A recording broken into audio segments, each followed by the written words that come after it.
मैं कितना भी बड़ा पापी क्यों ना हूं, फर्क नहीं पड़ता कि मैंने पाप कितने किए। जीते जी मरने के पहले एक बार शरण में जाओ तो सही, भगवान तुम्हें निष्पाप ना कर दें तो कह देना। भागवत क्यों सुनी जाती है? भागवत ही तो तुम्हें शरण में ले जाएंगी, इसलिए भागवत सुनो। देखो यहां आप लोग पहले भागवत सुन रहे हैं, पहले सत्संग कर रहे हैं, फिर सत्संग के बाद ही ना शरण में जाने की भावना बनेगी। इसलिए 7 दिन की भागवत 18 फरवरी से सुनो, अपने माता पिता को सुनवाओ, भागवत जी की पोथी पाठ में सम्मिलित हो, भागवत सुनो और समर्पण करो। निष्पाप ना हो तो कहना, लेकिन शर्त है आगे से पाप ना होने चाहिए। सुनो, रामचरितमानस में तो एक बात और लिखी, परंतु वो बात हम आपको बताएंगे नहीं, केवल समझाएंगे जरा सा। एक चौपाई लिखते हैं गोस्वामी जी, सोई करतूत विभीषण केरी, सपने हो ना राम ही हेरी। इसका अर्थ तो आपकी समझ में जल्दी नहीं आएगा, लेकिन मैं आपको बस इतना बता दूं कि भगवान, अच्छा मैं आपसे एक सवाल पूछ लूं, बताओ भगवान पक्षपाती है या नहीं? उत्तर दो, भगवान पक्षपाती है कि नहीं? मैया चश्मा वाली मैया, भगवान पक्षपाती हैं कि नहीं? बैठे बैठे बताओ बिंदास, हैं कि नहीं हैं? आप बताओ भैया, भगवान पक्षपाती हैं? हाँ, भगवान बहुत बड़े पक्षपाती हैं। क्यों? देखो, अर्जुन के लिए दिन में ही रात कर दी कि नहीं? जब महाभारत का युद्ध हो रहा था तो अर्जुन ने प्रतिज्ञा ले ली कि कल के युद्ध में मैं जयद्रथ को मारूंगा। तो जयद्रथ के लिए भगवान ने माया का आश्रय लिया ना, और ऐसा माहौल बना दिया जैसे सूर्यास्त हो गया, पर हुआ नहीं था। तो बताओ, अर्जुन के लिए भगवान ने अर्जुन का पक्ष लिया कि नहीं? और समय के पहले सूर्य अस्त होने का एक माया सी रची गई कि नहीं? बाद में जयद्रथ आया, अर्जुन ने बाण मारा। बोलो हाँ। तो भगवान पक्षपाती हैं। देखो, बड़ी बड़ी कथाएं हैं। अजामिल जैसा पापी, केवल नाम ही तो ले लिया ना एक बार, दूरे क्रीडन का सक्तम पुत्रम नारायणावयम प्लावितेन स्वरेणोच्चैराजुहावा जितेंद्रिया। बेटा नारायण कहकर बुलाया, बहाना मिल गया भगवान को। पूतना जहर पिलाने आई, बहाना मिल गया भगवान को। भगवान तो बहाना ढूंढते हैं कि एक पुण्य दिख जाए भक्त का, उस पुण्य के बल पर उसे तार दूं। भगवान तो तारने का बहाना ढूंढते हैं। और भगवान सदा अपने भक्तों का पक्ष, जैसे माँ सदा अपने बेटे का पक्ष लेती है, ऐसे सदा भगवान अपने भक्तों का। गलती तो रावण ने भी की, तो गलती तो विभीषण ने भी की थी, गलती तो बाली ने भी की, तो गलती तो सुग्रीव ने भी की, पर सपने होना राम ही हेरी। रावण की गलती तो देखी, बाली की गलती तो देखी, पर सुग्रीव और विभीषण की गलती राम ने ना देखी, क्योंकि ये शरण में आ चुके थे। ये शरण में, हाँ, भगवान कहते हैं तुम कितने भी बड़े अपराधी हो, एक बार शरण में आ जाओ, एक बार भगवान के हो जाओ, और होने के बाद से गलतियां त्याग दो, पाप त्याग दो, फिर भगवान क्षमा ना करें तो बताना। बड़े बड़े वैश्याओं की कथाएं हम लोगों ने गुरुजनों से सुनी कि बड़ी पापनी वैश्याएं थीं, पर गुरु चरणों में चली गई, आचार्य चरणों में चली गई, और वो वैश्याओं ने भगवान के शरण में जब गई तो भगवान ने उनके अपराध ना देखे, उन वैश्याओं का भी उद्धार कर दिया। पिंगला नाम की वैश्या की कथा भागवत जी में आती है। पिंगला कुरूर भगा, 24 गुरु में दत्तात्रेय जी ने एक गुरु पिंगला को बनाया।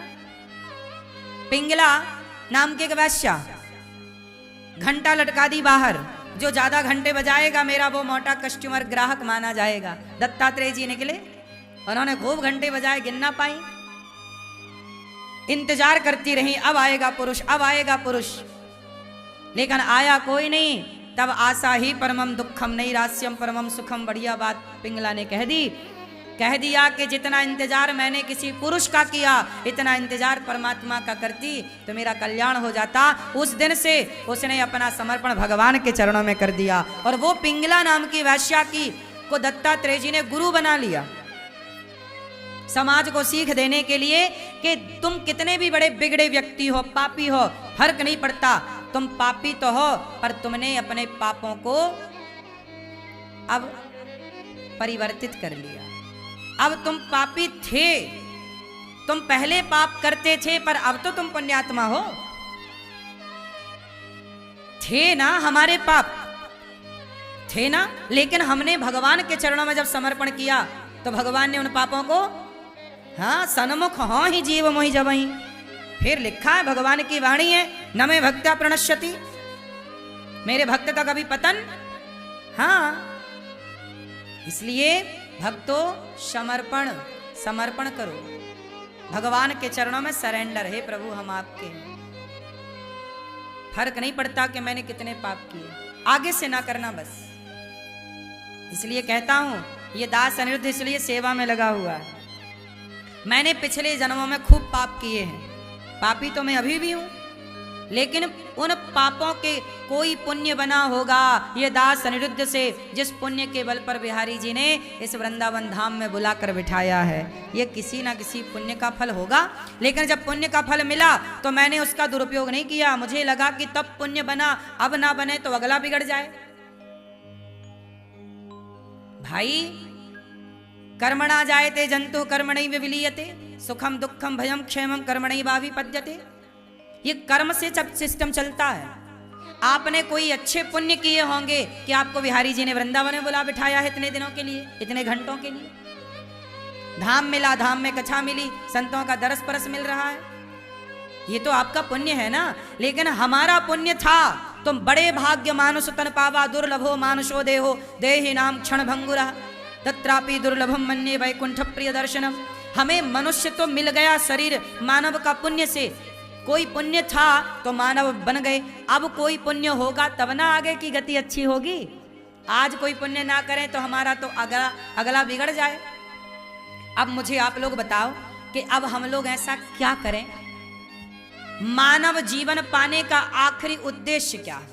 आप मनुष्य क्यों बने हो ये बताओ, काय के लिए बने हो? ईश्वर ने आपको मनुष्य क्यों बनाया है? कुत्ता बना दिया होता, गधा बना दिया होता, बिल्ली बना दी होती, फिरत सदा माया कर प्रेरा, माया की प्रेरणा से फिर रहा है व्यक्ति 84 लाख योनियों में। पुनरपि जननम पुनरपि मरणम पुनरपि जठरे पुनरपि जननी जठरे शयनम, बार बार जन्म मृत्यु का चक्र लगा रहा। आपसे मैं सवाल कर रहा हूं कि बताओ भगवान ने आपको मनुष्य क्यों बनाया? आप किस उद्देश्य के लिए आए हो मनुष्य बनकर? हैं? सेवा ठीक है, आप बताओ।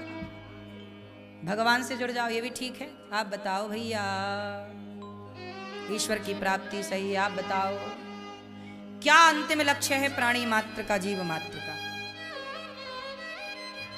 हैं? मोक्ष की प्राप्ति। सुनो, आप सब सही कह रहे हैं, गलत कोई नहीं कह रहा, लेकिन अंतिम जो उद्देश्य है मानव शरीर का, कबीर दास जी कहते हैं, चलती चक्की देख कर दिया कबीरा रोए, और दो पाटन के बीच में साबुत बचाना। कबीर जी रो रहे हैं, बोले सब पिस रहे हैं जन्म और मृत्यु के पहिए में। पहिया दो, पुनरपि जननम पुनरपि मरणम, जन्म मृत्यु का दो पहिया, जन्म और, आप जन्म लेते मर जाते, आप जन्म लिए मर गए, जन्म लिए मर गए, जन्म लिए मर गए, जन्म लिए मर गए।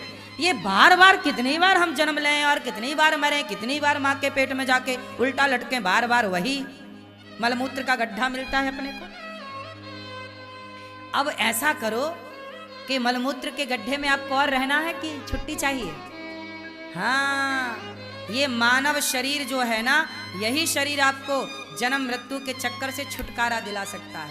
कबीर दास जी रो रहे हैं, सब पिस रहे हैं, तब कमाल बोला कबीर दास जी का बेटा, मुंह बोला बेटा कि कमाल बोला कि चलती चक्की चलने दे पिताजी, चलती चक्की चलने दे, पिस पिस आटा होए, और कीले माही जो रहे सो बाल न बांका होए। चक्की के बीच में एक कील होती है, उसमें दाना घुस गया तो वो दाना का बाल भी बांका नहीं होता, कितनी भी चक्की चले। जो एक प्रभु की शरण में चला गया उसका बाल भी बांका नहीं होगा। जन्म मृत्यु उसका कुछ नहीं बिगाड़ सकता, जो एक हरि की, भगवान की शरण में चला। इसलिए कहता हूं, भगवान की छाया में रहो, भगवान की छत्र छाया में रहो, भगवान की छत्र छाया में रहो। और ये वृंदावन तो भगवान का एक छत्र राज्य है और हम वृंदावन में रह रहे हैं, मतलब वृंदावन में भगवान की छत्र छाया में रह रहे हैं। ये भगवान की छत्र छाया है। और आप लोगों का बड़ा सौभाग्य कि आप लोगों के बल पर आज पूर्णिमा है। आज बहुत सारे भक्तों ने कहा कि गुरुजी हमारी ओर से भी यहाँ पर जो हजारों भक्त लोग भोजन करते हैं, हमारी ओर से भी भक्तों को भोजन बटे। हमने कहा क्यों नहीं बटेगा, बट जाएगा। आप भी चाहें तो अपनी ओर से, यहाँ देखिए सवेरे से शाम तक हजारों भक्त, ये देखिए यहाँ पर लाइन लगी है, कोई भी आता सबको पेट भर भोजन मिलता। अब बताइए भगवान के राज्य में, भगवान की छत्र छाया में बैठकर कोई भोजन करे और रोटी आपके नाम की खाए तो उसका फल आपको मिलेगा कि नहीं? देखो पाप तो हमसे बहुत हुए हैं, सबसे बड़ा पुण्य क्या है बताओ? सबसे बड़ा पुण्य क्या है? सबसे बड़ा पुण्य है अन्नदान और जलदान, क्योंकि सबके बिना जीवन संभव है पर अन्न और जल के बिना जीवन, हाँ हम सबके बिना रह सकते हैं, आप सबके बिना रह सकते हैं, बोलो हाँ। क्या अन्न और जल के बिना रह सकते हैं? और गौरी गोपाल में दोनों चीजें हैं, अन्न और भूखे को भोजन और प्यासे को पानी। यही है गौरी गोपाल की निशानी। यहां पर कोई भूखा ना रहे। आप में से कितने लोगों ने प्रसादी पाई गौरी गोपाल जी की रसोई में? पाई? कोई पैसा लगा? निःशुल्क मिला ना? क्या है ये? अतिथि देवो भव।